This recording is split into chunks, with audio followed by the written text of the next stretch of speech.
রাধে রাধে বন্ধুরা, রাধে রাধে। চলে এসেছি আমি নতুন একটা ভিডিও নিয়ে। তো এই ভিডিওতে আমি আপনাদের বলবো যে রাজা পরীক্ষিত জিজ্ঞাসা করেছিল, সুখদেবকে জিজ্ঞাসা করেছিল যে কংস তো পরপর দৈবকীর পরপর 6টি শিশুকে হত্যা করেছিল। আচ্ছা সুখদেব মহারাজ, এই যে কংস 6টি শিশুকে হত্যা করেছিল, এই 6টি শিশুকে কিভাবে হত্যা করেছিল? আপনি আমাকে দয়া করে কাহিনীটা বলুন। তো সুখদেব এর উত্তরে কি বলেছিল আজকের ভিডিওতে আমি আপনাদের সেটাই বলবো। তো চলো বন্ধুরা, আমি কাহিনীটা বলি। সুখদেব বলা শুরু করলেন যে দৈবকী যখন প্রথম সন্তানটি জন্ম দিয়েছিল, প্রথম সন্তানটি যখন জন্মগ্রহণ করেছিল, তার অপরূপ চেহারা ছিল। তার গায়ের রং ছিল দুধে আলতার মতো সুন্দর, দুধে আলতার মতো সাদা। তার চুল ছিল চামড়ের মতো এবং তার চোখ দুটো ছিল টানা টানা। তাকে দেখতে অপূর্ব ছিল। তো দৈবকী তার মাথায় হাত বুলিয়ে কাঁদতে লাগলো যে এই যে অপরূপ দেখতে শিশুটিকে এক্ষুনি আমার দাদার হাতে মারা যেতে হবে। তো এই ভেবে কি দৈবকী কাঁদতে লাগলো। তখন দৈবকীর কোল থেকে বাসুদেব শিশুটিকে নিল। বাসুদেবও তার মাথায় হাত বুলিয়ে কাঁদতে লাগলো, কারণ কিছুক্ষণের মধ্যেই শিশুটি আর বেঁচে থাকতে পারবে না, কারণ কংস তো তাকে হত্যা করবে। তো এই ভেবে বাসুদেবের মনটা খুব দুঃখিত হয়ে গেল। কিন্তু কি করবে, বাসুদেব তো ছিল সত্যবাদী। সে সত্যের পথে সারা জীবনই চলতো আর কি। সে সত্যকে কোনোদিন ছাড়বে না, তা যাই হয়ে যাক না কেন, তাতে ঝড় হোক, জল হোক বা ভূমিকম্প। তো বাসুদেব তার শিশুকে কংসের কাছে নিয়ে গেল, কংসের কোলে তুলে দিল। কংস তো বাসুদেবকে দেখে অবাক। তিনি বললেন যে বাসুদেব, তুমি সত্যি একজন ব্রাহ্মণ, তুমি সত্যি একজন সত্যবাদী, তুমি একজন ধার্মিক মানুষ। তুমি নিজের শিশুকে আমি হত্যা করবো বলেছি, তাও তুমি আমার হাতে তোমার শিশুকে তুলে দিলে। তুমি সত্যি, তোমার কাছে আমি কৃতজ্ঞ থাকবো বাসুদেব। তো এই বলার পর বাসুদেব সেখান থেকে চলে গেল। তো কংস তার চেহারা দেখে তার মনে এক গভীর মায়ার সৃষ্টি হলো যে কি সুন্দর দেখতে শিশুটিকে, এই শিশুটিকে আমি মেরে ফেলবো। সে তার সভাসদদের সঙ্গে আলোচনা করলো। তার সভাসদের মধ্যে একজন বলল যে হে মহারাজ, আপনি এই শিশুটিকে কেন মারবেন? আপনার সত্য তো দৈবকীর অষ্টম গর্ভে জন্মাবে, এ তো দৈবকীর প্রথম সন্তান, তাহলে আপনি একে কেন মারবেন? তখন কংস বলল যে আমিও না তখন থেকে এটাই ভাবছি, আমি এই সন্তানটিকে কেন মারবো? আমার সত্য তো অষ্টম গর্ভের সন্তান, তাই আমি ভাবছি একে আমি হত্যা করব না, কারণ মিছিমিছি একটা শিশুর প্রাণ নিয়ে আমার তো কোনো লাভ হবে না। এই কথা শুনে দেবতারা তো সব কথা শুনলেন। দেবতারা এবার অবাক হয়ে গেলেন। তাদের মনে তারা এবার নিরানন্দ হয়ে পড়লেন আর কি। তারা ভাবলো যে এই শিশুটিকে যদি কংস হত্যা না করে, তাহলে তো দৈবকী আর শিশু নেবে না, তাহলে অষ্টম গর্ভে তো নারায়ণ জন্মাবে। নারায়ণ কিভাবে জন্মাবে? হয়তো দৈবকী সন্তান আর নেবেই না, আর নিলেও সে অনেক দেরি হয়ে যাবে। তো তাই জন্য দেবতারা নারদ মুনিকে ডেকে পাঠালেন। তো নারদ মুনিকে বললেন যে হে নারদ মুনি, তুমি মর্তলোকে যাও, আর মর্তলোকে গিয়ে কংসের কাছে গিয়ে কংসকে বোঝাও যে সে যেন এই শিশুটিকে হত্যা করে। তো দেবতাদের আদেশ পাওয়া মাত্রই নারদ মুনি গেল কংসের সভায়। সভায় গিয়ে কংসকে বলল যে হে কংস, তুমি এই শিশুটিকে হত্যা করবে না? তখন কংস বলল যে হে নারদ মুনি, এই শিশুটিকে আমি হত্যা করে কি করব? কারণ এই শিশুটি তো আমার ক্ষতি করবে না, আমার যে শত্রু সে তো দৈবকীর অষ্টম গর্ভে জন্মাবে। তখন নারদ মুনি বলল তুমি ঠিক দেবতাদের কথার অর্থ বুঝতে পারোনি। দেবতারা তোমায় বলেছে যে দৈবকীর অষ্টম গর্ভে জন্মাবে, কিন্তু দৈবকীর গর্ভের সমস্ত সন্তানই তোমার কাছে বিপজ্জনক।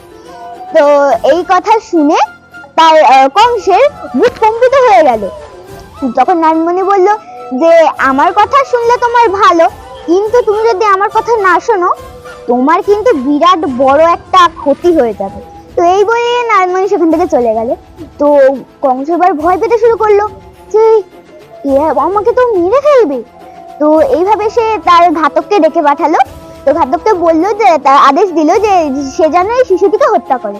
তো ঘাতক আদেশ পাওয়া মাত্রই শিশুটিকে দুবার শূন্যে ঘুরিয়ে একটি পাষাণে আছাড় মেরে মানে আছাড় মারল আর শিশুটিকে হত্যা করলো।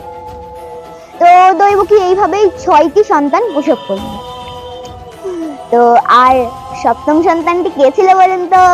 আমি তো আগের ভিডিওতে বলেছি সপ্তম সন্তানটি কে ছিল। হ্যাঁ, আপনারা অনেকে হয়তো ঠিকই ধরেছেন, সপ্তম সন্তানটি ছিল অনন্ত। আর অষ্টম সন্তানটি, এটা আমি মানে ভাবছি, আমি কল্পনা করছি আর কি, আপনারা সবাই এটা জানেন। অষ্টম সন্তানটি কে ছিল? আমাদের প্রভু নারায়ণ ছিল।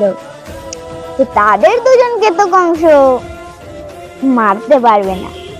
তো তখন আর কি রাজা পরীক্ষিত জিজ্ঞাসা করেছিল যে হে মহারাজ, এই যে 6টি পুত্র তাদের জন্ম হওয়ার সাথে সাথেই তাদের মানে মরতে হচ্ছে, তো তার আগের জন্মে কি অভিশাপের ফলে তারা এই আর কি মানে জন্ম হওয়ার সাথে সাথেই তাদের মরতে হচ্ছে? দয়া করে আমাকে এই কাহিনীটা বলুন। তখন সুখদেব বললেন, হ্যাঁ রাজা পরীক্ষিত, আমি আপনাকে বলবো। তখন সুখদেব বললেন যে আগের জন্মে হরিণাক্ষের পুত্র ছিল কালনেমি, আর কালনেমির 6টি পুত্র ছিল। তারা কীর্তিমত্তা নামে পরিচিত ছিল আর কি, তাদের নাম কীর্তিমত্তা ছিল। তো কীর্তিমত্তারা ধীরে ধীরে বড় হওয়ার সাথে সাথে তারা রাজ্য অভিষেকের সময় তাদের মধ্যে বিবাদ লেগে গেল, ঝগড়া বিবাদ আর কি লেগে গেল।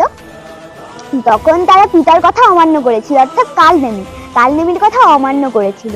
তখন এই দেখে আর কি হরিণাক্ষ কি রেগে গেল। তো ক্রুদ্ধে সে কীর্তিমত্তাদের একটা অভিশাপ দিয়ে দিল যে তোরা তোদের পিতার কথা অমান্য করেছিস, আমি তোদের একটা অভিশাপ দিচ্ছি যে তোরা পরের জন্মে তোদের পিতার আত্মাই তোরা ধ্বংস হবি, আর তোরা জন্ম হওয়ার সাথে সাথেই তোদের মৃত্যুবরণ করতে হবে। তো আর কালনেমি পরের জন্মে কে হয়ে জন্মগ্রহণ করেছিল? কংস। আর দেবতাগণ তো জানতো যে এই 6টি পুত্র কীর্তিমত্তারা অভিশাপ প্রাপ্ত, তাই কীর্তিমত্তাদেরই দৈবকে পরপর 6টি পুত্র রূপে পাঠিয়েছিল। তো তখন রাজা পরীক্ষিত আবার জিজ্ঞাসা করলেন যে আচ্ছা সুখদেব মহারাজ, এই যে বাসুদেব কংসের হাতে নিজের সন্তানকে তুলে দিচ্ছে, এ তো এমনি বাসুদেব তুলে দেবে না, কারণ কেউ কি নিজের সন্তানকে মৃত্যুবরণ করার জন্য তার শত্রুর হাতে তুলে দেয়? এর পিছনে কি কোনো কারণ আছে? আর যদি কোনো কারণ থেকে থাকে সুখদেব মহারাজ আমাকে দয়া করে বলুন। আর সুখদেব মহারাজের উত্তরে কি বলেছিল জানেন? তো যদি না জেনে থাকেন তাহলে জানতে হবে আমার ভিডিওর মাধ্যমে। এর পরের ভিডিওতে আমি আপনাদের বলবো যে সুখদেবের উত্তরে কি বলেছিল। তো আজকে তো আপনারা ভিডিওটা দেখে বুঝতে পারলেন যে আজকের ভিডিওটা কি নিয়েছিল। তো এই যে 6টি পুত্র জন্ম হওয়ার সাথে সাথেই কেন মরতে হয়েছিল, বা কংস কিভাবে 6টি পুত্রকে হত্যা করেছিল, তো এই দুটি প্রশ্নের উত্তরই হয়তো আপনারা আজকে পেলেন, হয়তো না, এই দুটো প্রশ্নেরই উত্তর আজকে পেলেন।